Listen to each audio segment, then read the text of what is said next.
जय शनिदेव भक्तों।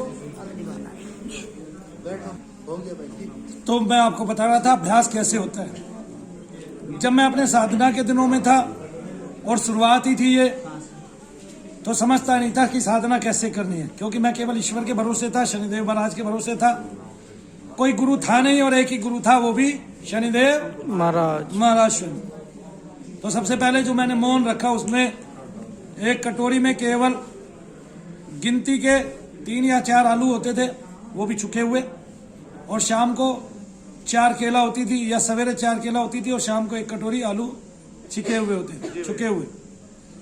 तो इस तरह जब मैंने अभ्यास किया, पहले 5 दिन तक आपको अभ्यास करना पड़ता है खाली पेट रहने का, क्योंकि जब आप अभ्यास करते हैं तो आपको खाली पेट होते हैं एकदम से, तो आपको बहुत सारी जम्बाइयां आती हैं, बहुत सारे शरीर के विकार आपके बाहर आते हैं, बाहर निकलते हैं। ये बातें ध्यान रखें। जब आप धीरे धीरे खाली पेट रहना स्टार्ट करते हैं तो वो जम्बाइयां वम्बाइयां आके 2 दिन में आपका शरीर सेट होता है, आप स्वस्थ होते हैं, और जो मानसिकता है वो आपकी उच्चता पर धीरे धीरे पहुंचती है। अब जब मैं जाप करता था तो जाप करते करते मैंने गीता पढ़ना आरंभ किया। क्या किया? गीता। पूरे दिन में मैं 10 बार गीता पढ़ता था जाप करते करते। तो इस तरह से बोल भी रहा हूँ, यानी कि जब भी कर रहा हूँ उपांशु में, साथ में मानसिक भी कर रहा हूँ। फिर मैंने धीरे धीरे करके अभ्यास किया, तो पता चला मैं मानसिक ही दोनों काम कर सकता हूँ। क्या कर सकता हूँ? मानसिक दोनों काम कर सकता हूँ। तो मैंने इस तरह मानसिक काम किया। लेकिन एक बार क्या हुआ, एक सेठ मेरे पास आया, और जब वो मेरे से मिल के गया, क्योंकि हमें लिख के बताना होता था, कुछ मान लिया, पूछते थे कि गुरुदेव कोई कमी तो नहीं है, कोई साधन तो आपको ऐसा नहीं चाहिए, कहीं दूध की कमी तो नहीं है, कुछ और चाहिए, कोई सुविधा मैं आपको, उनका फ्लैट था, मैं दे सकता हूँ कि नहीं दे सकता हूँ, आप यहाँ साधना कर रहे हैं, कोई साधना में विघ्न तो नहीं है, कोई ऐसी चीज हो जो आपको चाहिए और जो है क्या कहते हैं जिसकी आपको आवश्यकता है साधना के दिनों में, या कोई ऐसा वस्त्र हो। तो जब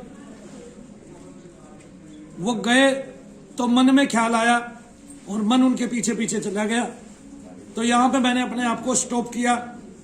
तो 40 दिन के बाद पूरा ये पता चला कि मेरा जो मौन था वो रियल में मौन नहीं था, क्योंकि मन अपना क्रियाकलाप अलग से करता रहा।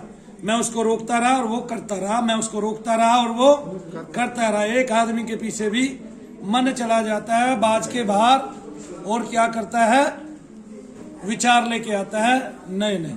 लेकिन विचार अगर एक ही तरह का हो, एक ईश्वर के लिए हो और ईश्वर की अनुकंपा पाने के लिए हो और उसके दर्शनार्थ के लिए हो, तो बात अलग होती है। अब दर्शनार्थ कौन से हैं? ये दर्शन, ये वाले दर्शन नहीं है। कौन से? ये दर्शन स्फुरणा दृष्टि के दर्शन नहीं है, ये निमित्त मात्र दर्शन नहीं है, जिनका कोई लाभ आपको नहीं होता है। तो कौन से दर्शन होंगे आपको? आपके जब दर्शन होंगे तो मैं बताता हूँ कैसे दर्शन होंगे। सबसे पहले ईश्वर आपको सुखदता के साथ स्वप्न में आकर दर्शन देता है, यानी कि वो बताता है कि मेरी मौजूदगी है।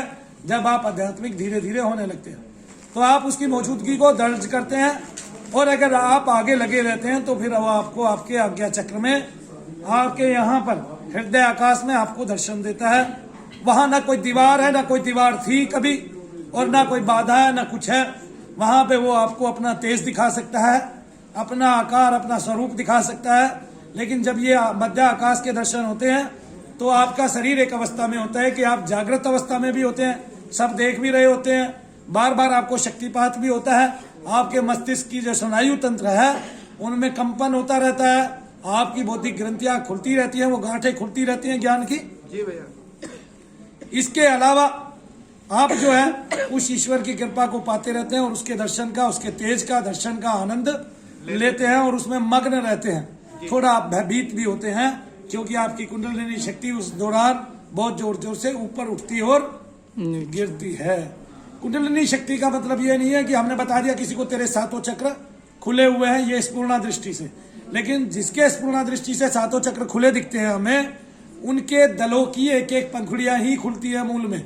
ठीक है ना, कि उनका ये आवागमन हो जाता है, ये प्रमाण हो जाता है कि इस आदमी के धीरे से खुल सकते हैं, ना कि अभी खुले हैं पूर्ण रूप से।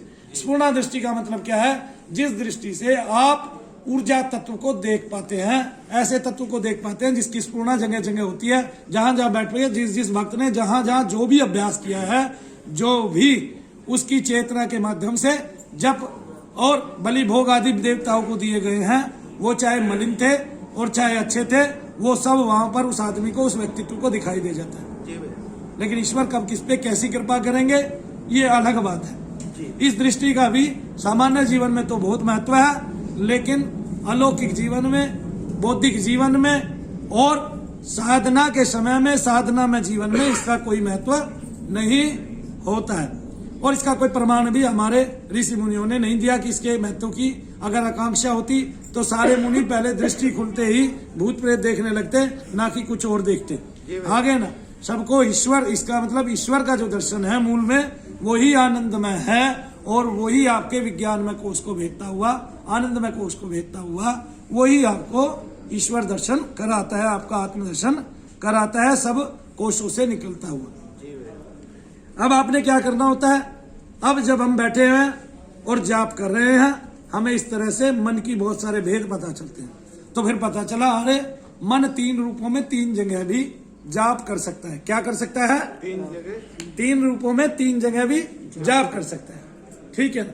इसके अलावा एक ख्याली मन होता है, उसमें आप जाप के साथ साथ दर्शन भी कर सकते हैं। क्या कर सकते हैं? दर्शन कर सकते हैं। अपने आप को भगवान का मान के उसकी गोद में बैठ सकते हैं और अपने आप को उसकी गोद में बैठा हुआ देख सकते हैं, है ना। जी भैया। जब इस तरह से आप कई जगह जाप करेंगे बैठ के, तो मन आपका अति ही सूक्ष्म होता जाएगा और आपको उस सूक्ष्मता के प्रमाण भी मिलते जाएंगे। आपका शरीर हल्के पे हल्का, हल्के पे हल्का, हल्के पे हल्का प्रफुल्लित होता नजर आएगा और आपके सारे काम आगे आगे होने लगेंगे। बहुत सारी आपको स्फुरणा होने लगेगी, बहुत सारी चीजों का ज्ञातव्य होने लगेगा आपको पहले ही एडवांस में ही कि आपके साथ ये होने वाला है, उसके साथ ये होने वाला है। अब वो आपकी मर्जी है, आप उसको बताएं या ना बताएं। कई बार क्या होता है कि ईश्वर उसको उसी टाइम दिखाता है कि जिस टाइम उसके साथ होने वाला है। जैसे सामने हरि जी बैठे हैं, उनके साथ कुछ होने वाला है, तो ईश्वर ने हमें दिखाया, क्या दिखा रहा है उधर, ईश्वर ने हमें दिखाया कि उनके साथ कुछ होने वाला है और वो हो गया, साथ साथ घटित हो गया, तो आपको फिर ईश्वरीय अनुकंपा पर विश्वास हो जाए, विश्वास हुआ। उसके इस चमत्कार को देख के आपको ये विश्वास हुआ कि हम अगर भगवान का जाप करते हैं, भगवान की महत्ता को जानने लगते हैं, तो हमें सब कुछ ज्ञातव्य हो जाता है आगे ना, और जानकारी पूरी की पूरी आपके मस्तिष्क में समा जाती है। जी भैया। जितनी ज्ञातव्य बातें हैं सब आपके मस्तिष्क में आने लगती है। इसलिए जब आप किसी भी ग्रंथ को, सबसे बड़ी बात यह है कि भारतीयों के पास, हम हिंदुओं के पास सबसे बड़ा एक ग्रंथ है गीता ग्रंथ। उसका कोई तोड़ नहीं है पूरे संसार में, समग्र संसार में वो पढ़ा जाता है। अमेरिका की यूनिवर्सिटीज तक उसको पढ़ाती हैं। जी भैया। क्यों पढ़ाती हैं ये मैं बता देता हूँ। वेद भगवान की नासिका से निकले हैं, इसलिए उनको समझना जरूरी है, मुश्किल है। क्यों? जैसे प्राण को समझना मुश्किल है कि कहां से आ रहा है, कहां से जा रहा है, सबको समान चलता है, कोई भी धर्मी हो, इसी तरह से इसको भी समझना मुश्किल है। लेकिन भगवान के चरणों से गंगा निकली है, उसमें नहाकर उसको भगवान की मानकर आप जब उसमें डुबकियां लगाते हैं तो वो आपके पाप को धूमिल कर देती है और आपको उसमें नहा के पावनता प्राप्त होती है, पवित्रता प्राप्त होती है। इसी तरह भगवान के मुख से गीता निकली है, चरणों से गंगा और मुख से गीता निकली है, और जो मुख से निकला है वो आपके कल्याण के निहितार्थ ही कहा गया है। तो इसलिए अगर किसी को अपना कल्याण करना हो, मानव जीवन को सफल बनाना हो, तो वो बार बार गीता पढ़े और गीता पढ़ते हुए ही वो अपने जीवन के सारे दैनिक कार्य करे और कर्मों का भागी ना बने। पाप और पुण्य बाकी भगवान की बात है कि वो क्या देगा आपको, वो सब आपके कर्म में पहले से ही लिखा हुआ है। लेकिन आप हर रोज एक नया स्टेप चलते जाएंगे। आज अच्छा किया, कल आपका अच्छा हो जाएगा और एक दिन वही जो आज किया है वो आपका पास हो जाएगा और उसको अच्छा करते करते आपको जो आपके भविष्य में अच्छा होगा वो प्राप्त होने लग जाएगा। इस तरह से भूतकाल, वर्तमान काल और भविष्य काल, वर्तमान काल से ही भूतकाल बन जाएगा और वर्तमान काल से ही भविष्य काल भी आपका अच्छा बन जाएगा। तो ऐसे अपने तीनों कालों को अच्छा बनाएं और वर्तमान में अच्छे से जिए और वर्तमान में अच्छा व नेक कार्य करें। क्या करें? अच्छा व नेक कार्य करें। तो इस तरह से आपको रोजाना जप करते करते आपकी बुद्धि के भेद खुलते हैं, तार तार खुल जाते हैं और उस तरह आपको पता चलता है कि कैसे जप करें आप कि ईश्वर का सानिध्य। और मैं आपको एक वचन और बताता हूँ शनिदेव महाराज को साक्षी मानकर कि मेरी आज तक कोई भी साधना, समग्र साधनाओं में जो एक साधना नहीं हुई, बहुत सारी साधना हुई, 40-40 दिन की भी कम से कम 10 साधना मैंने की है। समग्र साधनाओं में मेरी आज तक कोई भी साधना ऐसी नहीं थी कि जिसमें मैंने शनिदेव महाराज के दर्शन ना किए हों। क्यों? क्योंकि प्रत्येक साधना में मैं केवल दर्शन के लिए ही बैठता था, कुछ और नहीं मांगता था। क्या मांगता था? केवल दर्शन। देखो भाई, एक बात बुद्धि में आ जाए तो सबसे बड़ी बात है कि जब भगवान दर्शन देने आएंगे खाली हाथ तो नहीं जाएंगे, बिल्कुल भैया। है ना। अब मैं किसी के यहाँ आज भी चला जाता हूँ, वो खाली हाथ मुझे वापस नहीं भेजता है, जी भैया। तो वो तो भगवान है। भगवान इंसान इतना करता है तो भगवान क्या करेगा? वो तो आपके लिए ही बैठा है द्वारे खोल के, आपके लिए ही उसके सारे भंडार है।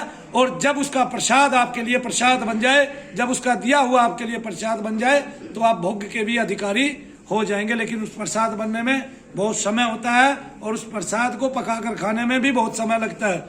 ये नहीं है कि कोई आदमी एक ही साल में विशाल बन जाएगा, ऐसा नहीं है। लेकिन उसने रोजाना अच्छा कर्म करना पड़ेगा ताकि उसकी नेकी से उसका भविष्य अच्छा हो और उसका भूतकाल भी अच्छा हो। अच्छा हो। डगमगाने मत दो अपने आप को कभी भी। और रोजाना एक समय, ठीक है ना, एक समय बैठ के रोजाना साधना करो, क्योंकि क्षण का ख्याल रखते हुए जो साधना करेगा वो एक तो उत्तम गति को प्राप्त होगा, दुनिया सारी सिद्धियां उसकी चेरी होंगी, उसके कर्तलगत होंगी और उन सब का उसको जीवन में अमिट लाभ मिलेगा, ईश्वरीय अनुकंपा मिलेगी। आप सब सुखी रहे, मैं आपके सुख की कामना करता हूं। आप सबको ईश्वर प्राप्ति हो, मैं इसकी भी कामना करता हूं। आप सब ईश्वर के दर्शन प्राप्त हो, आप सबको आपके मध्य आकाश में वो आए, और जब अगली बार आएगा वो मध्य आकाश के बाद, तो वो आपके समक्ष आकर खड़ा हो जाएगा। आप उसको छू पाएंगे, आप उसको देख पाएंगे, आप उसको सुन पाएंगे। और अगर मनु भैया ने भगवान शनिदेव महाराज के दर्शन किए हैं तो उनको कानों से सुना है और हाथों से छुआ है और आंखों से देखा है, तो वो आप सबका शनिदेव महाराज हमेशा कल्याण करें, शनि धाम में आने वालों का सबका कल्याण करें। जय शनिदेव, जय शनिदेव, जय शनिदेव, जय शनिदेव। सच्चे दरबार की जय, सबसे अच्छे दरबार की जय। बोलो।